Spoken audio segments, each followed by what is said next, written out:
Në qytetin e Lushnjës, mes fushave të gjëra të muzikesë dhe aromës së tokës që punon çdo ditë, jetonte një familje si shumë të tjera, një çift i ri me ëndra dhe shpresa për një jetë më të mirë. Ai, një burr punëtor, kishte zgjedhur të merrte rrugën e emigrimit, si shumë të tjerë, la shtëpinë, gruan dhe fëmijët për të siguruar të ardhmen që këtu nuk po e gjente dot. Vitet kaluan. Në fillim, gjithçka dukej e fortë.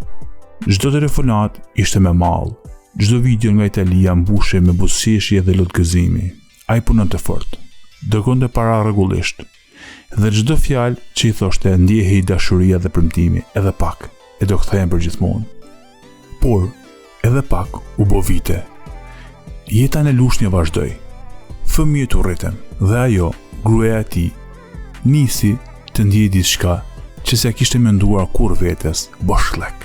Çdo ditë e njëjtë, çdo mbrëmje e heshtur, ajo kujdesi për gjithçka, shtëpinë, fëmijët, familjen, por askush nuk kujdesi për të. Në fillim, e luftoja të ndjenjë. I thoshte vetes se ishte e fortë, se duhej të priste, por vetmia ishte një armik i heshtur që të grynte ngadalë. Dhe një ditë, në rutinën e zakonshme të përditshme, në jetën e saj, hypi dikush tjetër. Një njohje e rastit, një fytyrë e njohur nga qyteti, një njeri që e dëgjoi, që i foli me ngrohtësi, që i kujtoi se ende mund të ndjente. Fillimisht ishte vetëm shoqëri, një kafe, një bisedë, një qeshje që se kishte bërë prej kohësh. Por ndjenjat nuk pyetsin për rregulla. Me kohën lidhja u thellua dhe kjo kaloi kufirin që s'duhej kaluar, një tradhti që lindi jo nga urrëtia, por nga mungesa. Mungesa e pranisë, e fjalës, e përqafimit. Në shpirtin e saj nisi lufta vërtet. Çdo ditë ndjehej fajtore, çdo natë fshihej nga vetja. Fëmijët zinin asgjë. Lagja përfliste, por ajo mundohej të mbante gjithçka fshehur, me shpresën se ndoshta një ditë gjithçka do të mbaronte pa e kuptuar. Ndërkohë, larg në Itali, burri i saj po përgatitej të kthehej. Pas 7 vitesh punë të lodhshme, kishte kursyer aq para sa për të ndërtuar shtëpinë që kishte ndruar bashk. Çdo ditë e mbushte me mallin për familjen dhe me krenarinë se kishte arritur diçka për ta. Ai se dinte që shtëpia që do të gjente nuk do të ishte më e njëjta.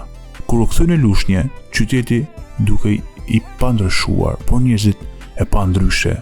Fjalët e përhapura në heshtje e kishin paraprirë.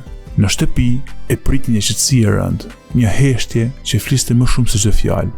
Ajo s'dinte si t'i tregonte të vërtetën, ai s'dinte si ta kuptonte. Zemra të dyve u mbushën me dhimbje, secili me dhimbjen e vet. Në ditët që pasuan, u than shumë fjalë, u derdhen shumë lot. Ai e pyeti pse. Ajo s'pati përgjigje. Si mund të shpjegoj mungesa, vetmia, ndjenja e harrimit? Si mundet të falet një plag që si ke bërë për të lënduar, por për të ndjerë gjallëri?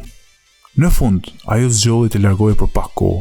Ai qëndroi në heshtje, mes kujtimeve dhe zhgënjimit. Fëmijët të vetmit të pafajshëm në këtë histori u rriten me 2 prindër të ndarë, jo nga urrëtia, por nga koha.